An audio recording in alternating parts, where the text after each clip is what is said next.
বাহুবলী।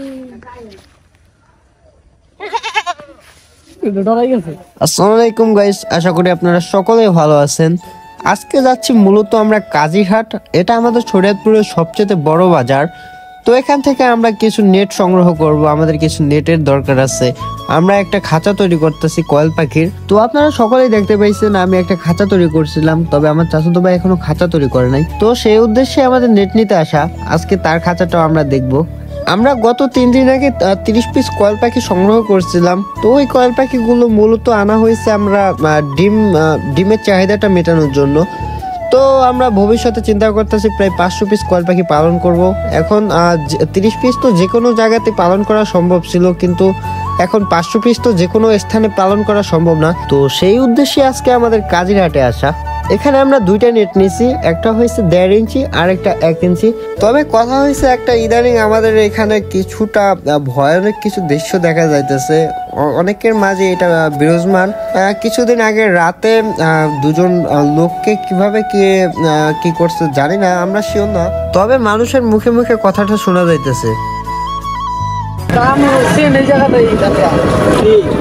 মানে এই জায়গায় একটু খারাপ জায়গা বলে ভূত বলতে কি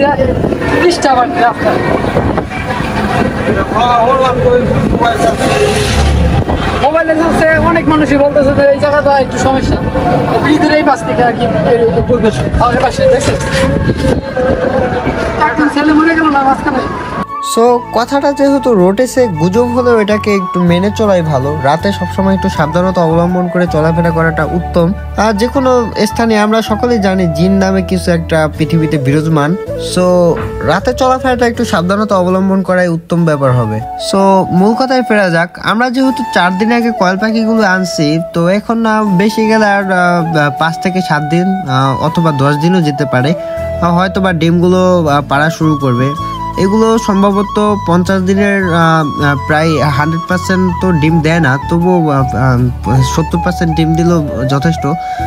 30টার মাঝে যদি 15টায়ও ডিম দেয় তাও আমাদের অনেক। আমরা প্রথমত কিছু বীজ ডিম সংগ্রহ করতে চাইতেছি। সো আমরা 30টার মাঝে প্রায় 60টাই আনছি পুরুষ কয়েল পাখি। সম্ভবত এগুলোতে প্রায় ভালোই বীজ ডিম পাওয়া যাবে। তো বাসায় আসার পরে আমাদের ছোট্ট ভাইটা দেখতেই পাইতেছেন আমাদেরকে হেল্প করার জন্য কতটা চেষ্টা করতেছে। ওর শক্তি থাক বা না থাক, তবে চেষ্টাটা অপরূপ দেখতেই পাইতেছে। নেটগুলো নিয়ে ও ঘরে যেতেছে। যে কোনো সময় ও আমাদের কাজের কাছে এসে বসে থাকে, ও চায় আর কি হেল্প করার জন্য। তবে ও আর কিরকম হেল্প করতে পারবে এটা তো আপনারা ভালো করেই বুঝতে পারতেছেন। তো দেখতেই পেতেছেন এখানে কিছু কয়েল পাখি দেখছেন, এগুলো হলো সেই পূর্বের দেশি মুরগিগুলো। এগুলো অনেকটাই ছোট ছিল। তো টাইগার মুরগিগুলো বর্তমানে প্রায় 700 থেকে 800 গ্রাম ওয়েট আসছে। তো আমরা কিছুদিন আগে 2 দিন আগে মাপ দিছি, প্রায় 700 গ্রাম অ্যাভারেজে আছে। যাই হোক, এইগুলো এখন একটু খাবার কম দিতেছে, তাই হয়তো ওয়েটটা একটু কম আসতেছে সম্ভবত।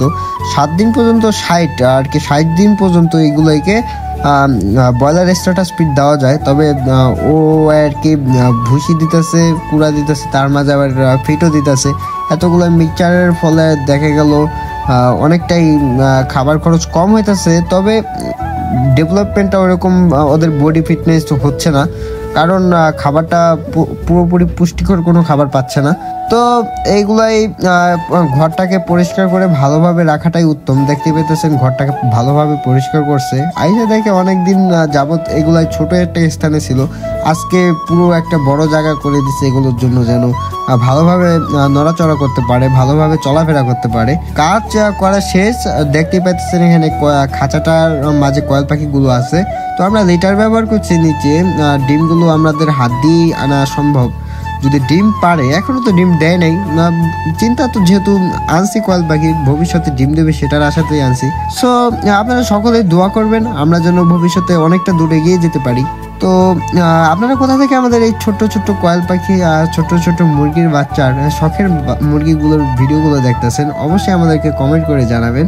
তো ভিডিওটি যদি ভালো লেগে থাকে তাহলে অবশ্যই লাইক করবেন, কমেন্ট করবেন ও সাবস্ক্রাইব করবেন। আর যদি ফেসবুক থেকে দেখে থাকেন তাহলে অবশ্যই আমাদেরকে একটা ফলো করবেন, লাইকও করবেন। খোদা হাফেজ।